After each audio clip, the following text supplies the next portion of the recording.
ತುರುವೇಕೆರೆ ತಾಲೂಕು ದಂಡಿನಶಿವರ ಹೋಬಳಿ ಬಿಸಿ ಕಾವಲ್ನಲ್ಲಿರುವ survey number 1ರ ಜಮೀನು ದುರಸ್ತಿಗಾಗಿ ದಲಿತ ಸಂಘರ್ಷ ಸಮಿತಿ ವತಿಯಿಂದ ಅಹೋರಾತ್ರಿ ಧರಣಿ ನಡೆಸಲಾಯಿತು.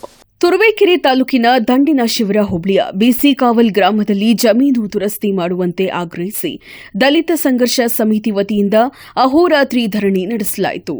ಸರ್ವೆ ನಂಬರ್ 1ರ ಜಮೀನಿನ ದುರಸ್ತಿ ಮಾಡಿಕೊಡಬೇಕೆಂದು ಆಗ್ರಹಿಸಿ ದಲಿತ ಸಂಘರ್ಷ ಸಮಿತಿ ಹಾಗೂ ಛಲವಾದಿ ಮಹಾಸಭಾ ಮುಖಂಡರು ಪ್ರತಿಭಟನೆಯನ್ನ ನಡೆಸಿದರು.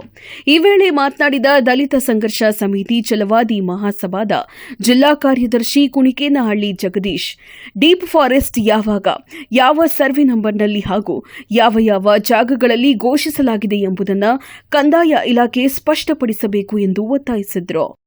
ದಲಿತರಿಗೆ ಮಾತ್ರ ಡೀಪ್ ಫಾರೆಸ್ಟ್ ನಿಯಮಗಳನ್ನು ಅನ್ವಯಿಸಿ ಉಳಿದ ಜನಾಂಗದವರ ಮೇಲೆ ಅದನ್ನು ಅನ್ವಯಿಸದೇ ಇರುವುದು ಅನುಮಾನಕ್ಕೆ ಕಾರಣವಾಗಿದೆ ಎಂದು ಆರೋಪಿಸಿದರು. ದಲಿತ ಸಮುದಾಯದವರನ್ನೇ ಟಾರ್ಗೆಟ್ ಮಾಡಿ ಒಕ್ಕಲೆಬ್ಬಿಸುವ ಕುತಂತ್ರ ನಡೆಯುತ್ತಿದೆ.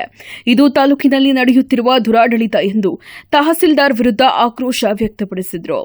ಇದೇ ವೇಳೆ ಸರ್ವೆ ನಂಬರ್ 1ರಿಂದ 5ರವರೆಗಿನ ಜಮೀನು ದುರಸ್ತಿ ಮಾಡಿಕೊಡದಿದ್ದರೆ ಮುಂದಿನ ದಿನಗಳಲ್ಲಿ ತಾಲೂಕು ಕಚೇರಿ ಹಾಗೂ ಜಿಲ್ಲಾ ಕಚೇರಿ ಮುಂದೆ ಅಹೋರಾತ್ರಿ ಧರಣಿ ನಡೆಸುವುದಾಗಿ ಎಚ್ಚರಿಕೆಯನ್ನ ನೀಡಿದ್ರು.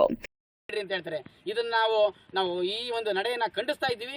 ಇದು ಅತಿ ಅವಶ್ಯಕವಾಗಿ ಸರ್ಕಾರ ಗಮನ ವಹಿಸಬೇಕು. ಮಾನ್ಯ ಕಂದಾಯ ಸಚಿವರಾದ ಬೈರೇಗೌಡರಲ್ಲಿ ನಮ್ಮ ಮನವಿ ಇಷ್ಟೇನೆ. ಈ ದಲಿತರ ಭೂಮಿ ಏನಿದೆ, ಇಲ್ಲಿ ಸುಮಾರು ಬಿಸಿ ಕಾವಲಲ್ಲಿ ಸಾವಿರಾರು ಎಕರೆ ದಲಿತರ ಭೂಮಿ ಇದೆ, ಅದನ್ನೇ ಟಾರ್ಗೆಟ್ ಮಾಡಿದ್ದಾರೆ, ಬೇರೆ ಇನ್ಯಾರನ್ನೂ ಟಾರ್ಗೆಟ್ ಮಾಡಿಲ್ಲ. ದಯಮಾಡಿ ಈ ಒಂದು ಸಮಸ್ಯೆನ ಬಗೆಹರಿಸ್ಕೊಡ್ಬೇಕು. ಬಗೆಹರಿಸೋ ತನಕ ಈ ಬಿಸಿ ಕಾವಲಲ್ಲಿ ಅಹೋರಾತ್ರಿ ಆದ ಧರಣಿ ಮುಂದುವರಿತಾ ಇರುತ್ತೆ. ಈಗ ತೊಂದರೆ ಕೊಡ್ತಾವ್ರೆ, ನೇರವಾಗಿ ಆರೋಪ ಮಾಡ್ತಾ ಇದೀವಿ.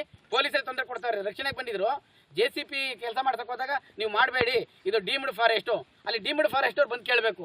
ಪೊಲೀಸರೇ ಜೆಸಿಪಿ ಅವರಿಗೆ ನೀವು ಡೀಮ್ಡ್ ಫಾರೆಸ್ಟ್ ಬರಬೇಡಿ ಅಂತ ಹೇಳ್ತಾ ಇದ್ದಾರಂತೆ. ಕೇಸ್ ದಾಖಲಾತಿ ಮಾಡ್ತೀವಿ ನಾವು ನಿಮ್ಮ ಮೇಲೆ ಅಂತ. ಇದಕ್ಕೆ ಆಧಾರ ಇಲ್ಲ, ಏನೂ ಇಲ್ಲ. ಯಾರು ವ್ಯಕ್ತಿಗಳಲ್ಲಿ ಆಧಾರ ಇದ್ರೆ ಬಂದು ಕೇಳಬೇಕು. ಈಗ ನಮ್ಮ ಹತ್ರ ಪಾಣಿಗಳಿದ್ದಾವೆ, ನಾವು ಆಧಾರ ಇದೆ, ನಾವು ನಿಸ್ಸಂಶಯವಾಗಿ ಈ ಜಮೀನಿನ ಫಲಾನುಭವಿಗಳು, ಓನರ್ಗಳೇ ನಾವು. ಅವರಿದ್ರೆ ಅದನ್ನ ತಗೊಂಡ್ಬಂದು ನಮ್ಗೆ ಇದನ್ನ ಈ ತರ ಇದೆ ಅಂತ ತೋರಿಸ್ಲಿ. ಯಾರ ಹೆಸರಿಗೆ ಖಾತೆ ಇರಸ? ಈಗ ಇಲ್ಲಿ ಸುಬ್ಬಣ್ಣ ಚೌಡಪ್ಪ ಅಂತ ಅವ್ರ ಹೆಸರಿಗೆ 20 ಎಕರೆ ಜಮೀನಿದೆ. ಈ ಪ್ರತಿಭಟನೆಯಲ್ಲಿ ಡಿಎಸ್ಎಸ್ ಜಿಲ್ಲಾ ಸಂಚಾಲಕರಾದ ರಾಮಾಂಜನೇಯ, ಡೊಂಕಿಹಳ್ಳಿ ರಾಮಣ್ಣ, ಕುಣಿಕೇನಹಳ್ಳಿ ಲೋಕೇಶ್, ಕೆಂಪಣ್ಣ, ಸಾಸಲು ಲೋಕೇಶ್, ಮುನಿಯಪ್ಪ ಕುಮಾರ್ ಸೇರಿದಂತೆ ಹಲವರು ಭಾಗವಹಿಸಿದ್ದರು.